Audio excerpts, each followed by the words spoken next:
Welcome to A Pint with Seaniebee, coming to you from Dublin, my hometown, on a beautifully wet, dreary, grey summer's afternoon. I'm in the home of a recent friend of mine, Matthew Toman.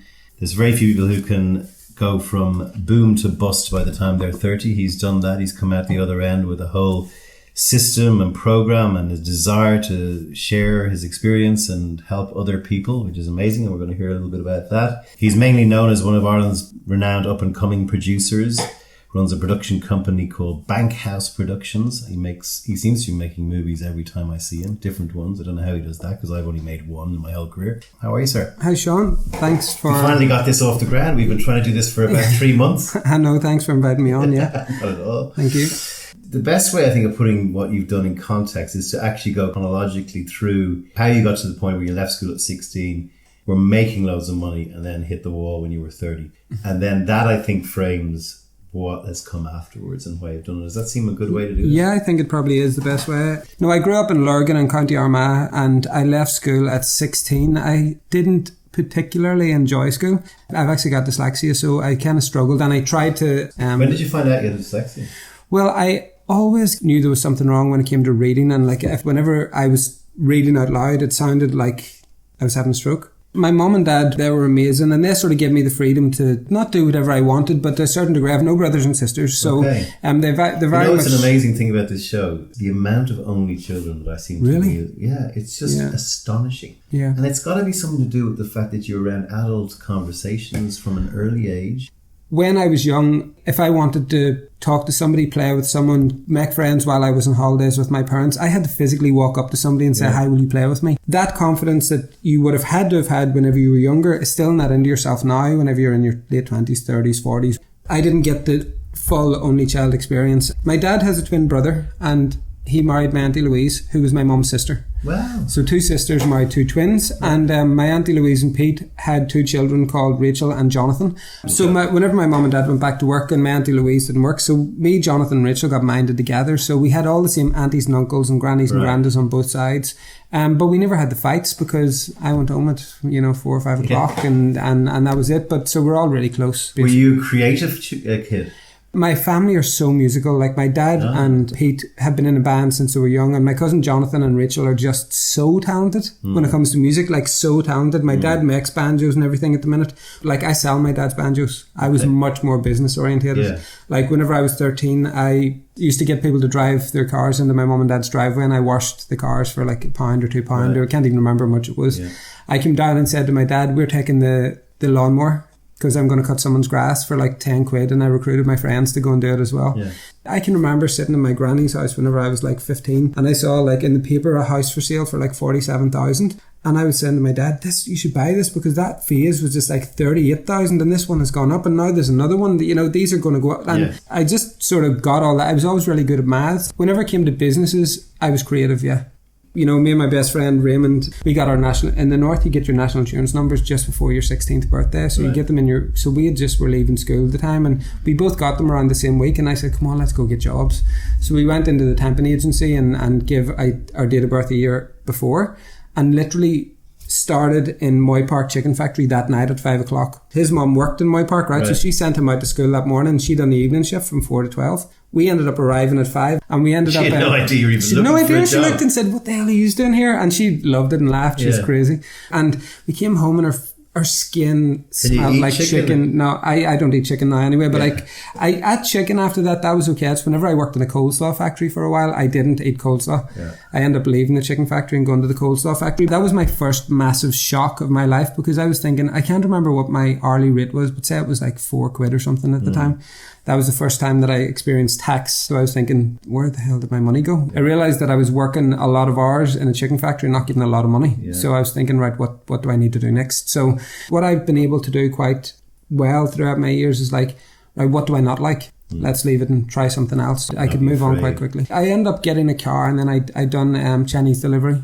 I worked in a clothes shop for a while selling clothes, and then I worked in a coleslaw factory. I went to Lisburn, which nobody else was going to, and I studied refrigeration. So refrigeration? And then you went my dad just said to me one day, you get a trade, refrigeration's good money. I thought, okay. basically I owed that to my family, you know, everybody sort of does. But I ended up getting put into the contracts department. I had just been given a van and a pay rise and a phone, and then was doing insane hours for like 6 weeks in a row. And I can remember getting my paycheck and it was £1,000 home with me at just 19, turned 19. And I was like, oh my God. But by the time I'd got that pay slip, I'd already done another week. So I started adding up. I was like, oh my God, I've got another £1,000 coming on Tuesday, you know. And then we were on that job for 6 weeks.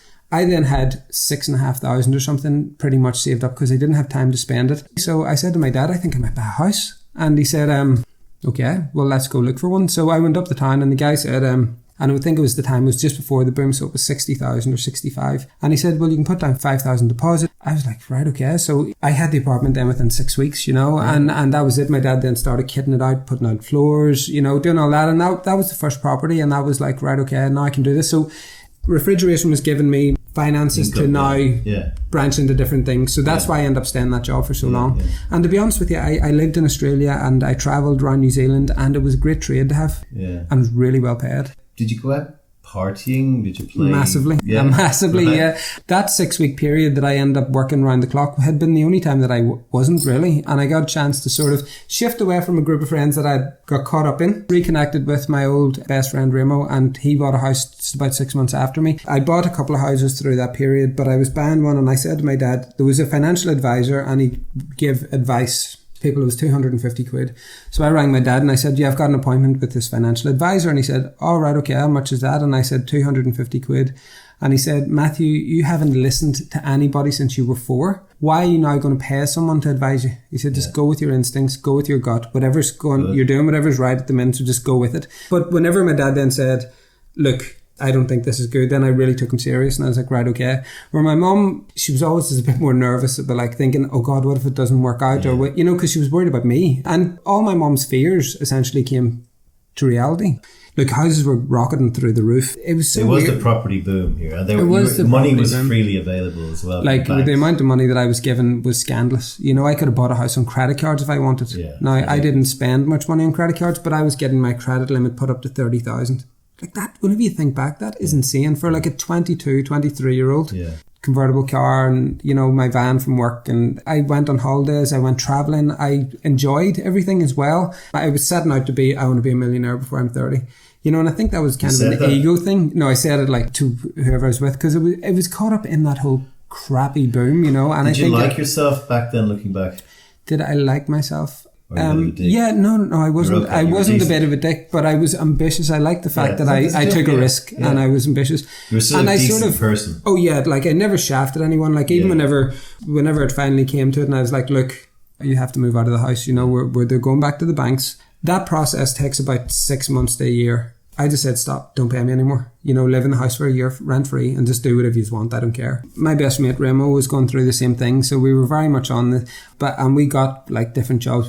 He was an electrician and I said, let's start a business putting in alarms. He was like, right, let's go. And the both of us ended up doing that for a while. So, I mean, we always were like very salesy. So we're always quite nice. You know what I mean? And just go back to those things, like, because a lot of people, the idea of setting up a business, you have to do the paperwork to set up the business. You got to register the business. You got to do Whenever we were younger, we didn't set up the business. Okay. Sort of, we didn't even know what we were doing. To be honest with you, we went and started with a flyer. You know, we were like, "What are we going to call this place?" Yeah. That was young, you know, so we didn't really know. And then as we started to find out, the lawnmower and car washing, big thing, you know, you like winging it and just going through. How important you was learn your so friend much in all this? Oh my God, he's my best mate. We both left and went travelling around Australia together as well. Yeah. And, you know, I was up with him at the weekend. It was his wife's 40th birthday. And he's now got 2 kids and he's now got like happy as Larry, you know. Right. And I sometimes look and go, God, it looks so calm sometimes, I think, because being a film producer and travelling around the world making movies, it can be stressful at times, you know, which I'm sure his life is stressful. Wishing you were doing each other's, you know, because I'm sure he looks at you going, travelling around in first class or business class. He probably looks at it for a minute and says, and then he's like, no, I'm happy here, because he plays hurling and he loves it, his family and or everything to him. So, I mean, having Remo going through all that same thing, we bought our houses at the same time. His houses are near paid off now. Mine are gone. But I mean, I wouldn't change a single thing though. You had this symbiotic friendship and trust, I guess, with the guy who was prepared to just, if you had an idea or he had an idea, but go, yeah, let's fucking do that. Yeah, we just done it, you know. And you want to, we still do though. I run ideas by him and he runs ideas by me, and our lives will always be parallel, you know, in some respect. You probably both grounded each other. Yeah, we did. We grounded each other, and he would tell me to catch myself on quite quickly, you know. Okay, so now you're moving into your early 20s. Things are taking off, right? You've got houses, you've got money, you're happy? Yeah, I'm happy. You've gone around Australia? I've travelled around Australia. What did you think of Australia when you got there? I loved it. Like Sydney was one of my favourite cities. You're either Sydney or Melbourne, and I think whatever city you go to first. I don't know, which one did you go to Beatles, first? Rolling Stones. It's Sydney, Melbourne, Hong Kong, Singapore. There's a similar thing goes on. Melbourne for me was just like Manchester. There's not the beach, there's not the brightness, the frivolity, the fun, the blue skies, the water that Sydney has. And Sydney's just one of the most beautiful cities in the world, aspect wise. Yeah. But did you do the travelling? It feels like you did the travelling after you'd made the money. No, the houses were still rented out at that time and were still going away. And then whenever I came back, I sort of thought, oh my God, I've missed this boom. I'd invested in a couple of different things, and I was never really stuck for cash, and I didn't class myself as an entrepreneur or a property developer or anything like that. I just sort of thought, oh my God, I want to do that. Yeah, freedom. I think we never wanted to be held down. It was the freedom. Wanted to work for ourselves, wanted to travel, wanted to just really experience everything that we could. We went to experience Thailand, Malaysia, you know, and then whenever I came back and moved into Lurgan, and, you know, everything was closing again at 1 o'clock. I can't do this. So I moved to Belfast then. That was good for a point. And then I was thinking, right, okay, I need to get out of here. And Dublin was the next step. And then my company that I worked for at the time, I got a job with my old company I'd had years ago, Montgomery's. And the reason why I went back was because I felt I felt that I'd missed the boom. I was like, oh my God, my houses had went up. I was thinking I need to buy another one, and I bought one just at the very top end of 2007, just before it all crashed. So that was the nail in the coffin. Then that was the beginning of the end. There was so much stress around it, you know, and at that point, you know, I had been dealing with tenants from a very young age. You know, I'd had tenants for 10 years at that point, and you know, if a washing machine broke or if something happened or rent didn't turn in or something was going on, you were always dealing with something. And I think that just amount of pressure was just building up over years that I got so used to it that I didn't realise what it was like not to have it. So when everything started unwind and I was thinking, right, okay, what's this look like in reality? And then I was thinking, I was very nervous, and I had to say to my mum and dad, look, this is what's happening, and I have to tell tenants. I lost my job, lost the houses, and then So what did you think then? So that was a ride? Well, do you want to know what I did think at that time? I was thinking, am I really happy where I'm at right now? And you were reading, I don't know, if, like, especially in the south, you were seeing it much, much more. People pulling over to the side of the road, putting a hose in the side of the car and gassing themselves. One of my friends did it. You know, the hospital and there was people literally just killing themselves over money. And they were saying, you know, they couldn't survive. And I just thought to myself, I'm not going to be that person. There is no way. And I said to my mum, I'm going to give up the houses. And said, oh my God, what are you going to do? And you have to tell them. And I said, look, would you rather that I killed myself? You know, because basically that's what people are doing. But I mean, I want to talk a little bit about suicide, because I haven't talked about it on the podcast. And you're right, that is the time when they were spiking. I was away in Asia at the time.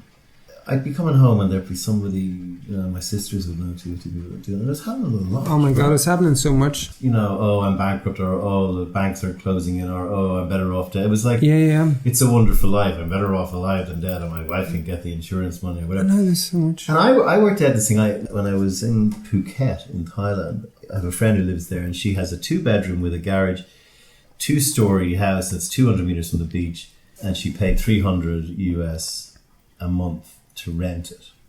So times 12 is 3,600. Okay. Yeah. She eats locally at the, you know, best food ever. Beach, best food ever. She has a local pub which she likes to drink that she serves cheap ass booze. And I worked out that for somebody who's single, you could go to Thailand for 1 year with $6,000, including a flight there and back, for a year. Yeah. And then kill yourself. No, I don't mean that flippantly. Promise me you'll do a year there, and the whole world view will change. Oh, like, I mean, I spent time in Thailand as well, and I'm not just saying Thailand. It could be but anywhere. it is so cheap to live. And like we done that at the end of our travelling, and you were able to live like a king. But look, going back to the suicide thing, is what you said is like I've never been suicidal, thankfully, in my life. I talk too much to be suicidal. If I've got a problem, I say it out loud. My mum says, Matthew, sometimes you should hold back a bit and maybe not say it. And I said, what? No way. If you don't. And one of the guys, which we'll see in the documentary, Jack Canfield, he always says, if you don't express, you depress. If you adapt that into everything that you're into, if you're into running, if you're into gym, if you're into singing, if you don't do what you're meant to do, you just become depressed. You just need to do it. I don't follow the whole, it's a very selfish gesture. I get the fact that people are like, I just can't, I don't want to live on this earth anymore. And I go, okay, and I used to say, watch It's a Wonderful Life and go and live on an island somewhere and run a speedboat for a year. And if you still hate the world, that's cool too. I just think don't do it in a way that little children find you in some weird. Do it. I know. I just say like just don't do it. I'm not pro suicide, like, but I'm also against always people go, it's a very selfish move. But people are fucked up and they do not want to be here, and I get that. Yeah, I don't really give it too much thought either. I hear about it so much from just different, if someone rings from home and says so-and-so passed away and this is how or this is why, I feel sorry for that person for a minute, and then I'm like, look, I can't hang on that because it just would consume me, and I'd feel if I was to go to every funeral that was up the north and from my home, I'd be up every week, and that will have a knock-on effect on your well-being. We're going to come to the evolution of success because this is the whole, I guess, end point we're going to come to in the podcast. But you've been basically picking up life experiences as you go, remembering them, storing them, listening to people that you found interesting, ignoring people sometimes, but at least listening to them, as you used to say about your dad or even financial advisors, making a lot of money, losing a lot of money. So this is all happening to you at a very young age.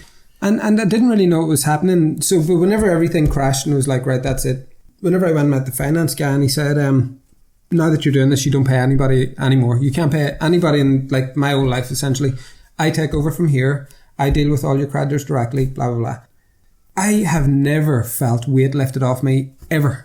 Like I actually came out of that meeting and I almost felt like, is this even happening? Yeah. Like, because I didn't realize the amount of pressure I'd been under with people ringing, behind on bills, behind on this, lost your job.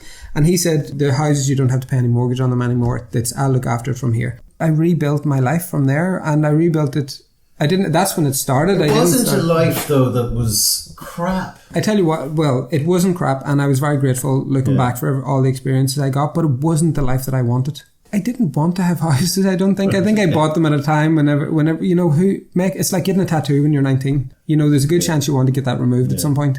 So I was making these big decisions at a young age without really realising what I was doing because I was going full steam ahead into them. I wasn't going to look for another job in a refrigeration company. I wasn't going to try and get another mortgage to buy a house somewhere else. That was not the case.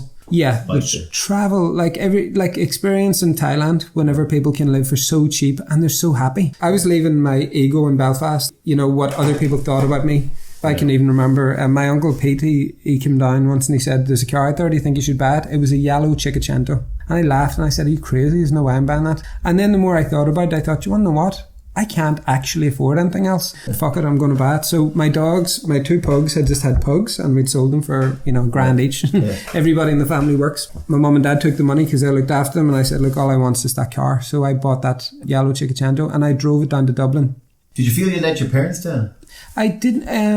They never put you under that? No, never, Jesus. No, right. I didn't. I didn't. There's a lot of tutting parents. My mum never would have went and said to her friends, oh God, Matthew's bought a new house, or Matthew. Yeah. She was always like, just keep it on down low because you don't know what's going to happen. Yeah. She's always said that. She was right eventually. Oh no, she was right. Like, I mean, this is the thing. And I ended up in a situation where I was like, I know who I don't want to be anymore. What do I do next? Okay. Even though I didn't have that much money. I always know that I have the ability to make money. I can go and get a job in a car wash. You can do that for 5 days of the week and you get what, $500, $600, yeah. I don't really focus on not having money. I focus on now what makes me happy and stuff like that. Yeah. And I was still trying to work all this out at that point. So everybody used to always say to me, God, you should be an actor, or do you never act or anything like that? So I thought to myself, maybe I should be an actor. So I went to do an acting class. It was the best thing I'd done because I had to get up and stand up in front of people and act. But I wasn't great and it wasn't something that I loved to do. But I ended up being in a class with the director, Jason Figgis, and he ended up saying to me, look, I've got a small part in a movie, would you like it?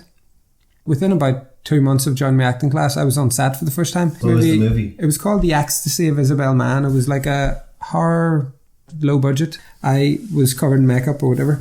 But he said, look, we've got this other movie coming up. Would you like a role in it? And it was a bigger role.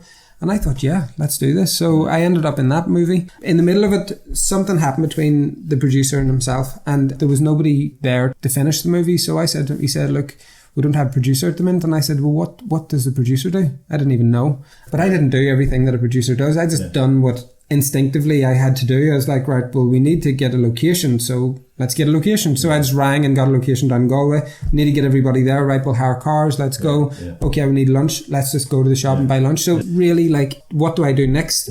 But because I had always been dealing with people about money, about rent, about mortgages, about finance, about all that, like money side of things, I'm okay. I can talk about.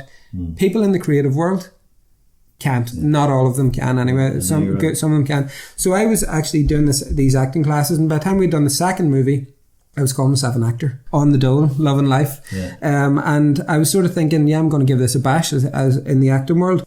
Stepping into sort of finishing off producing that second movie, I was like, no, this feels more like home, because I'm back in business. I'm back in bartering for stuff and saying, look, give us that and we'll give you this, or let's do this and we'll do that. And that was just really like me back having a buzz about what I'm doing. But I was doing it in a world where I was creative. I was around makeup artists and cameramen and directors, and did not feel like work. And I was thinking, do people actually get paid for this? I wasn't getting paid for it at the time. I stayed with that production company for a couple of years, just doing bits and pieces with them, and saying like, how do you do this and how do you do that?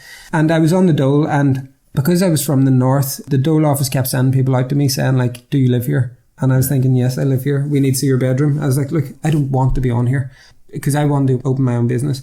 And I just said to this girl who called to my house one day, I don't want to be here. Like, what do I do? And we both left my apartment on Thomas Street that day and went to the Thomas Street dole office. And I sat down with this woman, and she's like, look, this is what you do about getting back to work. And the dole office ended up helping me with a back to work scheme to open my own business. Inner City Enterprise, ICE. Absolutely brilliant. I went and met them, and they said, what do you want to do? And I said, look, I want to have a film production company. I said, I want to do movies around the world. I want to have premieres in LA. I want to have this. I want to have that. And they were like, okay, pare that back a bit, Matthew. Can we just bring it back where people will actually believe you? I said, okay, let's go then. We ended up going through doing local promo videos and doing all these different things. And then they put me on the back to start your own business scheme, where they give you your allowance support for 1 year, 70% for the next year, to get yourself on your feet, which was an absolute lifesaver. It was brilliant. It's still there. People need to know that there is help out there, and just you have to ask. And every weakness that I had got at that time, I've now realised that that's my strength. That's why people will say, okay, I'll help you out because I see you're going through a hard time. Yeah, let's just go with that. So we call it that was a Bankhouse was born in that day. What year was that? That was 2014. Not far off. You got this break from the government, and then you had part of your business plan or proposition to them. You're saying, I'm going to make movies all over the world. Yeah. Where did the idea? So you did the acting course. Did you? And the production of that guy's movie. Did you just go, this is kind of an amalgam of all the things? Yeah, kind of. And it was. I mean, how do you do that? Do you chunk things? The paperwork. Now how I do it is like, at that point I was like, I used to take a lot on myself. Now I delegate. So it's like Daniel, who works with me, said, it's not how we do this, it's who. Right. So we're like, right, who can we put on that can do this? And that's how we sort of spread that now. But yes, before I would have took it all on myself and worked around the clock and probably made myself somewhat sick. But you want to know what? I actually work with people that are flipping amazing. They're better than me, and that's what I try to aim for. How do you find those people? They just come into my life. Weirdly, it's crazy. Right. Like, I mean, do you constantly look at people that you meet? I don't mean this to sound sinister, but like, do you seek out? I kind of know people who I see like potential in people, and I think that I've got a really good way of bringing the best potential to the forefront. And like Daniel ended up writing a movie, right, called Dive, and I think we had a table read on the 1st of March. We turned on cameras on the 11th of March. We had the premiere of the movie on the 17th of May, 66 days later. And then we released in cinemas nationwide on the 18th of May for a week. And we got kept on 2 cinemas for another week. Ask anybody if that's possible, and they will say no. A movie which was a Rodriguez style film, and it took us 6 weeks to shoot the bloody thing, not to mind. We 3 years of post-production. Score, post-production, everything. And I mean, the movie had got 3 out of 5 stars with the Irish Times. You know, we were in Galway this year. How much of it is your naivety? A lot. You know, if I had went to school, I wouldn't have done any of this. If someone had sat down and told me, right, this is the way to do this.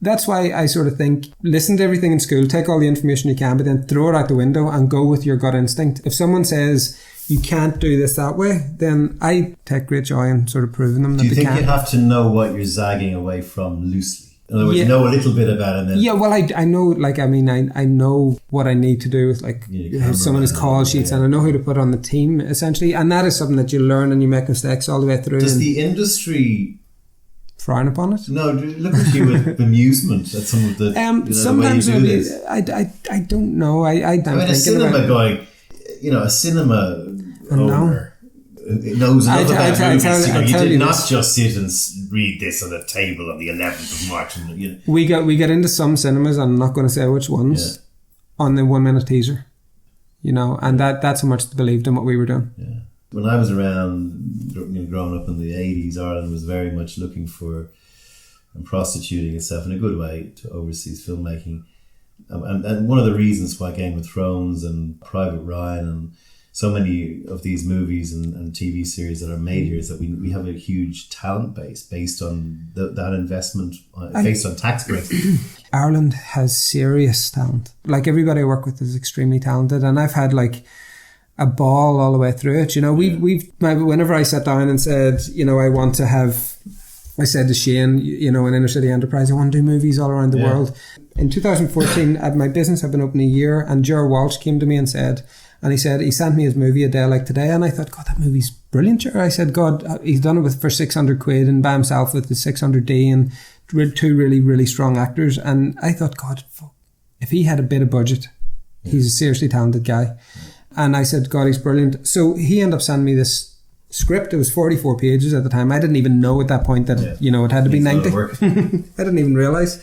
So he had been working with another producer who was developing the script with him. And I thought, right, okay, well, they've got that under control. He said, do you want to make this movie? And I said, yeah, let's go. This was towards the end of August. And he said, the only thing is, Dara O'Toole, who's in Red Rock, is back filming on the 27th of September. And he has to shave for Red Rock. Said, we need to shoot it before then. Naive as anything again. I ended up jumping in, shooting the movie, got it wrapped before the 27th. In that movie, we ended up premiering in Galway, winning Fingal, winning a festival in London, went to Indie Cork, went to Cam Mirage, one of the best cinematography festivals in the world. The 5 movies that got picked were Sing Street, Sanctuary, A Date for Mad Mary, something else, and then South, our movie. And Inner City Enterprise ended up having an award ceremony, and Bankhouse actually won Most Innovative Business of 2015 just because of our sheer extreme hard work. What did the other production companies think of you? I don't know. I don't care. I don't really care. No, I mean, I don't think there's any. Since 2015, I've got, between short films and feature films, we've made 3 feature films, a feature documentary. We've got a feature documentary in post-production on homeless World Cup street leagues, featuring Colin Farrell, which is exciting. And then we've made maybe 3 shorts. Today, right now, there's a short film being made in Cork, which we've just won the Cork Bursary Fund, and we're doing it. Karen Toomey, a really extremely talented producer who works for Bankhouse, is down there right now for 5 days shooting that. And it's brilliant now because the way that I've set things up, we can branch out. Like, Karen's down doing that now. I haven't even to think about her once. I said, go do it yourself. You're going to learn so much on it. Under your banner. Yeah, under my banner. Like, and I mean, I'm working with I've made a movie. We had huge expense on film stock. Everyone worked for free, and we had to carve up the movie like a co-op. And of course, people had a point or a half point or whatever, and no one got any money because it got picked up by Roadhouse. And this is 2000. Well, getting a pay, isn't that like? I mean, the first movie. I was pissed off with the Australian film. We shot in Australia. I was onto the Australian Film Commission going. They were channeling everybody into short movies for John Polson's Chop Fest, and every Australian filmmaker was making short movies, and I was going like, that's just a cop out. Like, get your movie makers to make. Like I said to Tony Redmond, who made it, I was producing with him. I said, let's make a feature because we will fail quicker. And I'm like, you probably wouldn't like this, but I said everyone tends to fail, but let's just get it fucking done. Oh no, that's it. The joy we got achieving it. Oh, right? no, fail again, but feel better. Make the last thing you did better than the thing you Yeah. did before that. But like we had to get we got a girl in from Melbourne who put 50 grand in. I probably put 50 grand or 60 grand in. You know, we had to get money to fund the thing. Same again. Like we do the same. I take some private investment, but because I ended up, I'd had the acting school. But at that point, I was like, okay, what is going on in the acting world? And we ended up opening Feature Film School, which was an acting course, and it ended up giving the actors an opportunity to do a workshop with the director, use that money that they paid in their workshops, reinvest it into the film, and then you go and make a movie. Yes, right. So we've done that 3 times now. We're just going to launch for our next course. The acting in film schools in Dublin, Ballyfermot or wherever they are, they go, this is highly irregular. I think at that time a lot of people said, "Oh, who are they? What are they doing?" You know. But I guess I don't know. Yeah, we are. I got approached by a few different people that really made me realise we're very much on the radar. But people looking to join forces and things like that, and I just thought quite interesting. Well, I won't. Don't. I can imagine. But it was funny. There's still a very big, in my view, there's also huge writing talent. Oh my God, yeah. Ireland. Well, do you want to know what? I will say this right now. Send me your scripts. Send me your scripts to info@bankhouseproductions.com. Yeah. Karen will read everything. I'm dyslexic. She reads everything. And then she tells me, I will read scripts, of course. It's my job. But only whenever she's read them and told me, broke it down and said, look, this is what we're doing. And then I love a good table read, listening to it. But this will go out, and I'm sure people who are studying movies and script writing will listen. I would give the qualifiers, or maybe you don't want the qualifiers, but the qualifiers of what exactly a script is. Well, do you want to know what? It's like a compelling story. Would you go to the cinema and pay 17 quid for a ticket and a pick mix to watch this movie? If the answer is no, you need to figure out why you're writing it. The story that you might think is so important to you that you think that everybody will care about, will they? There's a couple of different levels. You can make an indie movie that is very genre, like Dive, which we done, which was about repeal the 8th, which showed a young girl who fell pregnant, chose not to tell her family, and left the country to have an abortion. That is a hard sell. I know that is a hard sell. I can now understand why you rushed it through, because we had a referendum. We had a referendum, and the audience is ready there. We that was again like guerrilla marketing. You know, we had a Save the 8th campaign outside the screening, which all positive. But that is a really hard sell, and I know it's a hard sell because I sat in the Galway film market in July this year and had to open my laptop and say, hey, so this is a movie. The girl leaves Ireland and has an abortion. And you're talking to someone from America, LA, you're talking to someone from, UK, from Europe that didn't experience what we experienced with the referendum. And they were like, looking at me with a face saying, you're showing me a movie about abortion. I'm not sure this fits with what we're doing. Then you sit down with TV3 and they're like, we've got the audience for this. Send this over and we'll watch the screener. That's the difference. So after experiencing going through the market and people saying to me, no, have you got another project? And then seeing which ones they were excited about, seeing which ones that they weren't excited about, it really then made me think as a producer. And I came back and I had a meeting with the guys and I was like, we really need to think about what we're doing next. I mean, I really think that writers are, like, they don't get it. I don't think they're valued enough. It's weird the way that it happens, Whenever I first started seeing how much people pay for options and what the deal is for the writer, I was kind of shocked. For writing, I would just say I put a lot of thought into like why you're writing it and what your hopes for it are. Right, so if you see your movies in cinemas worldwide, then you write a movie that will go worldwide sale. Are you making it to take a punt on the 250,000 and it being a blockbuster? That's a new thing now. If you look at Get Out. Right. I think it was made for like 4 million or something, or a bit less. And I think I don't even know how much it's done, but it's huge. Like, and even the one, it's not a car though. I thought it was a comedy. Yeah, I've been scared. Well, I got scared at Scream. No, it's not. Which is a comedy. No, this is like this. You could watch this, and I would recommend it. Yeah. We take on obviously risky projects.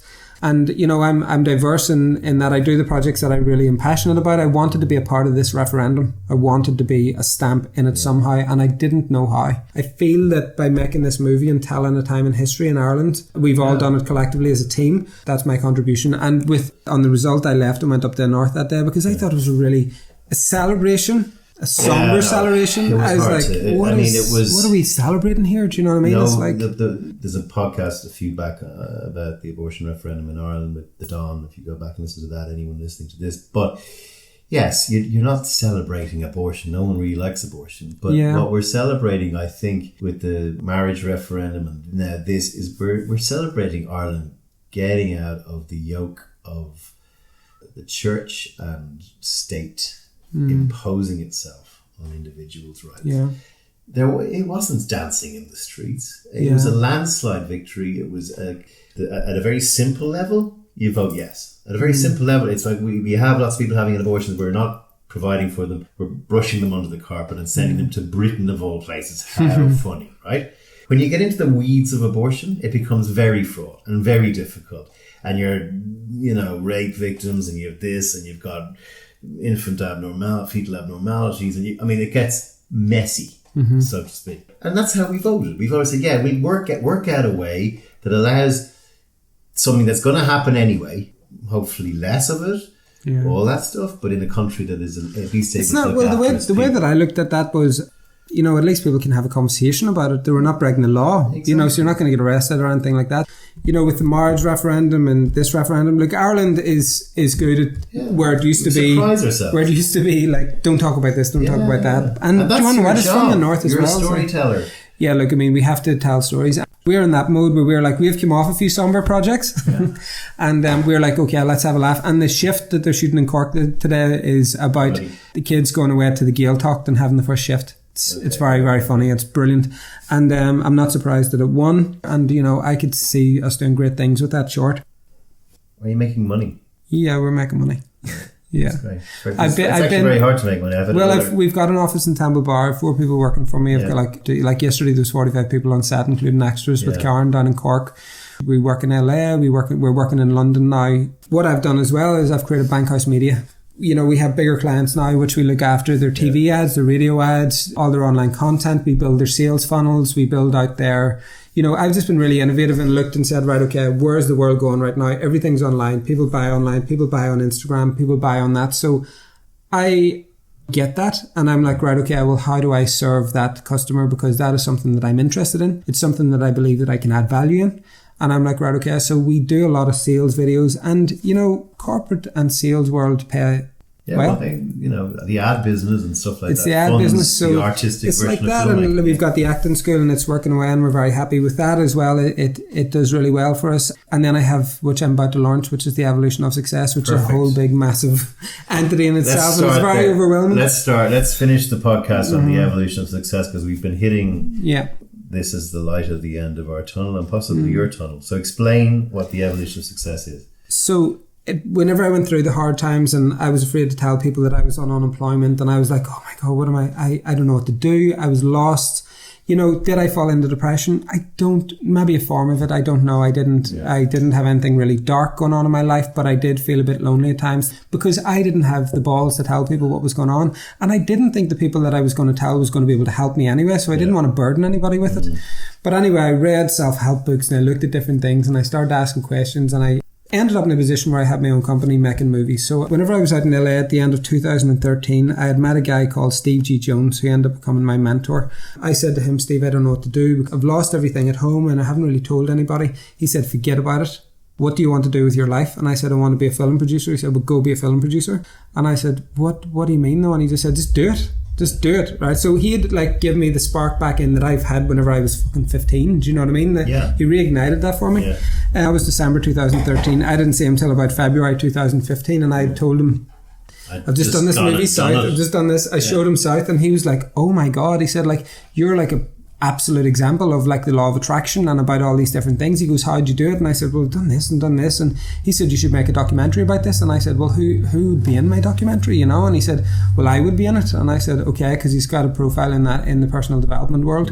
And he said Joe Vitale would be in it. And Joe Vitale was someone in The Secret that I read and followed Joe and downloaded his books. And I goes, Joe Vitale would be in it. He picked up his phone, he rang, hey Joe, I'm with this Irish guy, he's looking to make a documentary on success, would you be in? And he said, yeah, of course I would. And that's how it started. I came away, I wrote the treatment of it. I was going to call it several different names, and then the Evolution of Success just came. I ended up being then brought into a mastermind group with a guy called Peter Hallam. He owns a mastermind called The Bug Free Mind. Going out to a mastermind, I ended up meeting up with Jack Canfield. Jack Canfield wrote Chicken Soup for the Soul. I was sitting with him. I was with him for 3 days in Vegas, and I was filming with him, and I was thinking, wow, how the hell has this happened? You know, how has this happened? Yeah. And the evolution of success has ended up with the director of it, Daniel Holmes, who directed everything through the edit. He's a genius. We're working very closely on everything now. We've now created, which will be 12 tools that I have put into my toolbox that I have adapted into my life, such as, you know, visualization, meditation, journaling, asking for help, unlearning your belief systems, which is a massive one. We're starting to test next month, and then we're going to go for a full launch next year. So it's finished? It's finished completely. Okay, so let me be devil's advocate here. The secret. Let's talk about the secret. Mm-hmm. I know your guys are involved, and hi if you're listening, but there's this pull yourself up by the bootstraps approach, mm-hmm. you know, that it's all on you. It's all on the individual. All you got to do is get your head right. Go after the things that you really desire. If you reach out to the universe will reach back mm-hmm. out into you and deliver the things that you most desire and all this kind of stuff. And has been proven, your story we've just covered for the last hour. It's not that easy what you just said there, though. That's what I'm coming back to. Yeah. That's what I'm coming back to. That not everyone's as smart as you. IQ is there for a reason. You've probably got an IQ somewhere around the 140, 150 mark. I don't even know what that but even you know, would mean. You know? But the IQ means 100 is normal. Okay. It means there are people with 60. And those people don't have any bootstraps. So how we start off with it in the evolution of success, right, is the first part of it is like redefining success. You know, success could be having a lot of money. It could, like as Jack Canfield says, he's had a lot of money in the bank. He's had fame. He's had all these different things, and he doesn't refine any of that as being success now. So it's like you have to redefine what success is to you, and block out what you're being told on Instagram, what you're being told on the Daily Mail, what you're being told by influencers. Oh, you have to have X amount of followers. You have to X amount of no. Take yourself back and go like, right, okay, where's my life right now, and what would genuinely make me happy? Yeah. Some people, it's just being married with 3 children, and their life is completely complete with a lovely husband and all that. But they're in their job, and they're competing with the girl next door to them that has Louboutins, and they think, I need to have Louboutins. No, you don't. Yeah. You need to really go right back to the ground and say, what do I want, and who am I, and what is success to me? Mm-hmm. Because we are literally told what success is. We are told what success is by society. Society tells you it's status and it's financial status above everything. Yeah, all these different things. When I give up advertising, everyone goes, you're mad. What are you doing? You're at the most, you know, the pinnacle of your life. I feel like I could be a CEO. But I could be but how do you feel whenever you record a podcast, whenever you're sitting down to edit it? I sit down to edit these things, and I think my joke is you'll be probably numbered at 99 or maybe 100. I've never done 100 of anything except maybe rice. That's it, you know, and it's like and it fills a hole. It goes into then, you know, working out what do you class as success, and it's okay not to hit all these other things that you're aiming to hit, and then it goes into goal setting. How do you set goals in around your life that are going to make you happy? And I'm talking about going out for a walk. I'm talking about like with the evolution of success in the documentary that we're doing. I started listening to Gary Vee's book the other week, and he's somebody that I sort of follow on Instagram, and I don't know if I follow him at the minute or not. It's very intense. And Gary Vaynerchuk. I started to listen to it, right? I thought, oh my God, this book is like how to build your personal brand, how to do this, how to do this, how to do this. Now, I have several different companies with people working for me, a lot of clients, movies going all over the place, and I felt overwhelmed by what he was saying. I know Gary, and I've worked with him, but Gary's you're not dissimilar types of characters. But Gary, from what I can remember, his father had a wine business in New Jersey, and he just started doing little videos talking about the wine, and then it grew, and it was kind of organic. No, it grew, right? Yeah. But the thing is, he started with 6 million. That went to 60 million. 4 million or else went to 60. But I mean, that's still 4 million. He wasn't, like I'm talking about, whenever I was getting 188 quid on the dole, and genuinely like robbing Peter to pay Paul to pay rent, which was 440 quid a month, that person needs to understand that they can pull themselves out of it. And it is by redefining what success is. Journaling is brilliant. It's free, like you get a piece of paper and you just start writing down your thoughts. I feel like this. I feel like that. I don't know what's going on right now, but what do I want? Then write like, how would a perfect day look for yourself?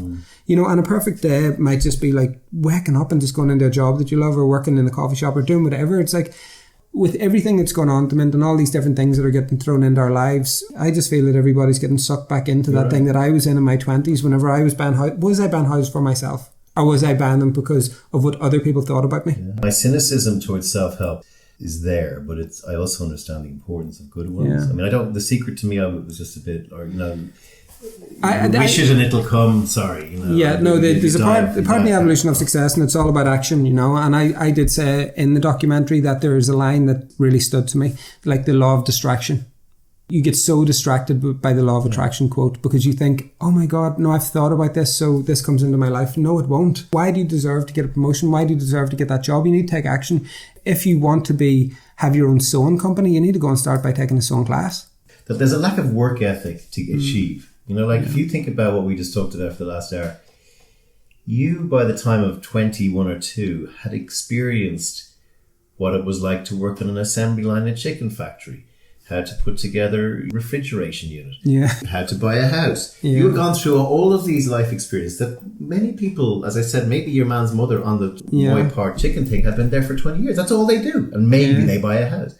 With the demise of religion, this sheer swamping of attention required from often mindless things that are attacking us usually through our phone, and then nihilism, trying to confront why are we all here if there is no afterlife, if there is no God? What is the purpose of me being here? And we end up in a situation where we're going to need to recalibrate ourselves. I don't know if you're into meditation or not. Meditation has been huge for me. If I have to work something out in my head, you go into it and you sort of just thinking about that, and that's all you're thinking about, and it's like you work out all the answers then in your head.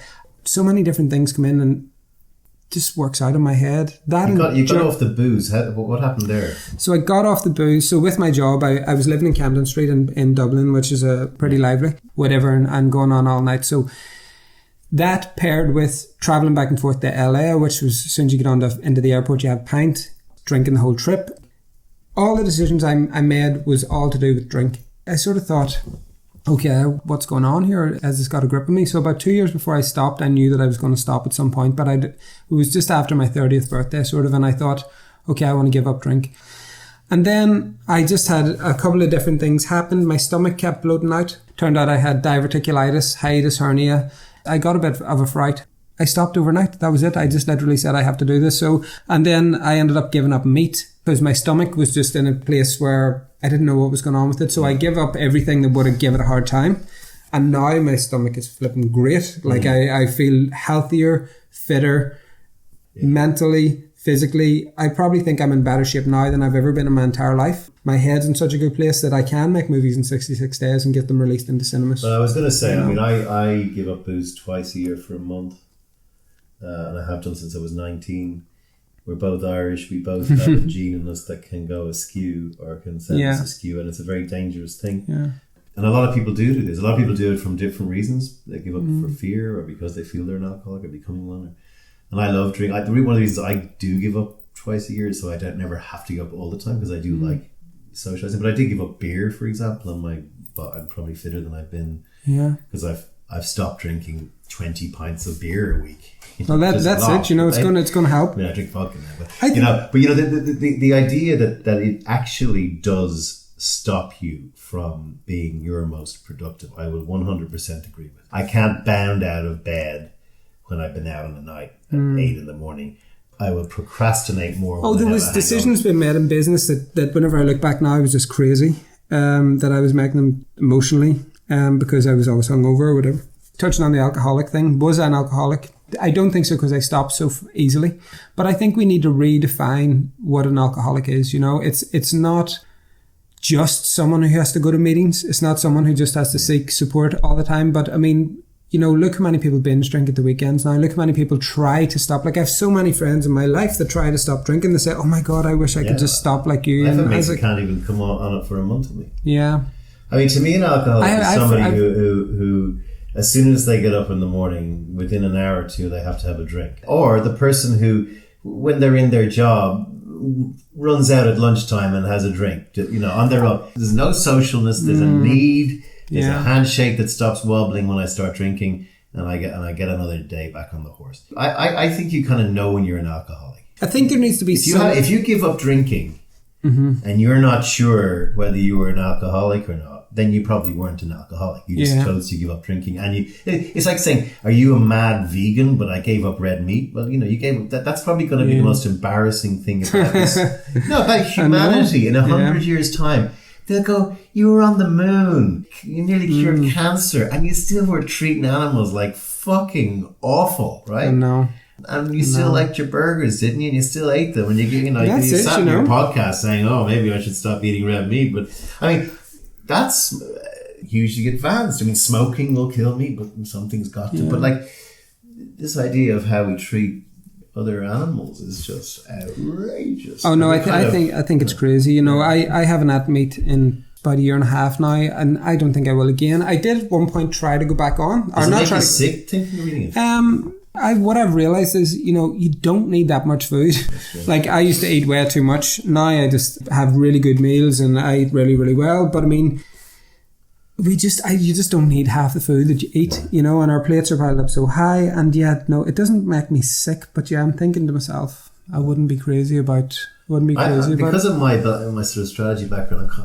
I want the world to, maybe you can do this, come up with a solution that gets us off meat. Yeah. Okay, from next January, all restaurants can only serve meat 3 days a week.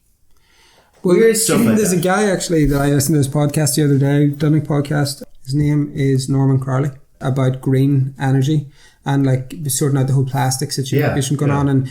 And he says like the best way for people to go green is save money. If you want people to separate and you want to sort out this problem, then people need to start benefiting from that financially. Yeah. We're living in a society that there has to be something in it for people. Yeah.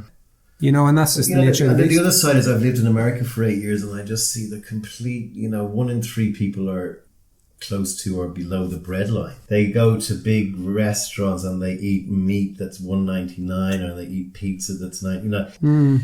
It's very D4 of us to be sort of advanced in our thinking how animals are being treated and stuff like that. But the reality of living as a poor person in Dublin today, raising 2 kids and €233 a week. Oh my God, I don't know how people do it. I don't know how people do it. They buy shit meat products and they buy whatever they can get their hands on, sausages and beans and it's stuff. In survival mode, you know, and that's it. And it's like, in those situations that have to buy that meat or whatever, like, do what you got to do. Yeah. The way that I look at with like the evolution of success, do what you got to do at that time. If you have to take a job in a hosting job, or if you have to deliver Chineses, or if you have to work in a cold stuff factory, do it. Who cares? Drop your ego, drop everything, leave it at the door, do what you got to do, focus on what makes you happy in life and try to turn that into your full-time job. You know. So the evolution of success will be out when? Testing from next month online. We're releasing online through all of our partners. Include me on that. I will indeed, yeah. Last question for you. What does Matthew Toman say to young Matthew Toman? Chill out, just like everything. It's not a race, it's not a sprint, it's a marathon, I suppose. I'd probably tell a 16-year-old nothing. There was no what's the word? Okay, no fear at all, you know. No, so I'm more calculated, but the one that I would just say, like, just don't be so hard on yourself whenever times were crap, because I think that people actually are so hard on themselves, whether they're hard on themselves because of what other people think, or hard on themselves because they're like, this is not where I'm supposed to be. Yes, you're exactly where you're meant to be. You need to fucking own it and enjoy where you are, even though it's going to be difficult. And then that's the only way to get out of it. You know, gratitude is something that I have now written on my wall. It says gratitude is the absolute way to bring more into your life. And I've wrote that on my wall since 2010. If you feel grateful, you can't feel sad, you can't feel anger, you can't feel hurt, you can't feel upset. There's no other emotion can get in. If you're grateful for everything that's around you and the house that you live in and the people, even if the house that you live in isn't the house that you want to live in the long run, but if you're grateful that you've got a house right now, it's a good place to start. Jane Matthews, one of the guests on the show, mentioned to me that we only have 30 summers left. That really hit a chord at me. Jesus, don't ever say that to me again. Now, hold on, listen, she didn't mean it negatively. No, it's brilliant. Basically, we don't think how many we have until we have 15 left. And the last 5 are usually shit. So it was literally that kind of thing that got me to go, okay, I'm never going to go back to a 9 to 5. Highfalutin, add wanky job. I'm going to explore my creativity and I'm going to go my writing and maybe the podcast, whatever. There's a whole part in the documentary about changing course, you know, and don't be afraid to change direction. Your parents will tell you, society will tell you that you have to get a degree in school. Yeah, of course, get a degree, but make sure you get it in the right subject. You've got one life. You know, I have a really good friend of mine who's a dentist. He hasn't realised that he doesn't want to be a dentist yet, but I see it in him already. Yeah. And at some point... But again, it's his journey. It's his journey, but I celebrated with him when he passed out. Your gratitude thing, so when she told me there's 30 summers left, I also clearly just went to myself and said, look, I'm not going to pretend that I'm not an atheist. Okay? I'm going to confront that, and I'm going to deal with the ideal that there may not be an afterlife, and we're only here once, which also helps. Your gratitude thing, I fill my God-shaped hole with kindness. I can be a bit cheeky from some time. I mentioned this in the podcast before, but going to bed and waking up, was I as kind as I could be yesterday to people? And will I be as kind today? Living by that one word is phenomenal. You know, I mean, I'm sure the same you're getting with gratitude, but it's just there are ways of filling the void. Completely. And that word works with you. Everybody needs to figure out what theirs is. Gratitude works for me. I can see how gratitude would work. I think it's great as well. It's like, for me, it's like my mum said, whenever I moved into a new house, and my mum said, God, it's so much better than your last place, isn't it? And I said, that last place, I wrote movies in that house. I created a journal, which we're now like as a part of the evolution of success. There's so much that I've done in that I'm so grateful for. It gave me the opportunity to live by myself. I'm very grateful for having that apartment. I loved it. It was brilliant. I much prefer where I live now. But I mean, would I change anything that happened? No. Nothing. There's a few little things, like I might have left Ireland 2 years before I did, but there's nothing major. I just go, even the shit things that happened to me, I go, yeah, fuck it, you dealt with them. You may have not dealt with them the right way, but you learned something. I would have liked to have discovered meditation earlier. 10 years earlier. Right. And I knew about it 10 years earlier, but I've never done Tinder was around when I was a kid. Matthew Toman, The Evolution of Success, coming out soon. That was a brilliant ride. You're still only a young fella. This can only be part one. I may not be the podcast around, given my 30 summers left for part two. It's been an absolute blast. Keep being grateful, and I'll try and keep being kind, and we can maybe lose the world. Thank you so much. Thanks, Sean.